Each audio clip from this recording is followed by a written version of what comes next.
was standing in the lobby of the hotel on the outskirts of Appleton, Wisconsin. And I was at the breakfast bar, just minding my own business, when one of the guys in the area was looking at the TV and said to his friend, "Hey, somebody flew a plane into a building in New York City." And as I fled through my head a couple of reasons why something like that might be true, my first one was some Yahoo in a single prop plane, decided to do something really stupid, which actually happened a few months later. And as I turned around and I watched the TV and I listened to the news report, the second plane hit. And it was such a startling moment because, as we all collectively experienced, nothing like this had happened on American soil in any modern memory.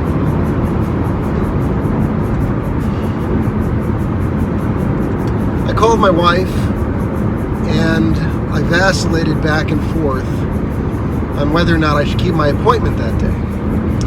I had been wholesaling long-term care insurance for about 3 weeks. So, I usually go the extra mile in just about all those types of situations.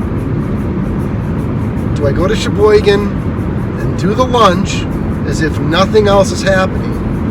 Or do I go home?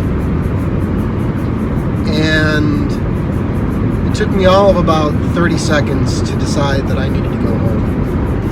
That I needed to comfort my family. And that it was a really hard time for our people.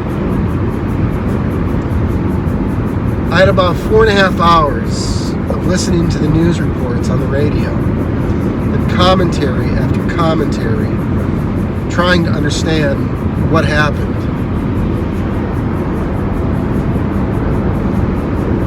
I was so distracted on the way home, I actually hit a yellow cone and took the mirror off on the rental car that I had.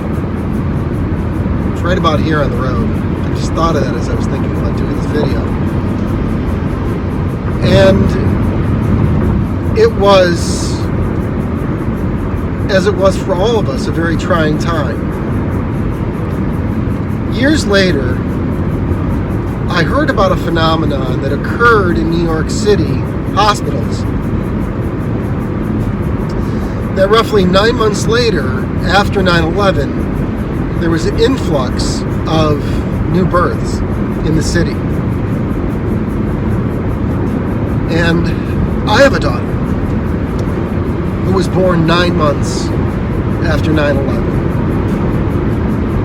It was a moment in our collective history where it awoke many of us to possible realities around us that we don't know were going on. And it was one of those moments where it grabbed my attention. And as I've said before, once you have my attention and my interest follows, I start to go down rabbit holes. But the rabbit hole that I went down was the rabbit hole that we needed to go to war.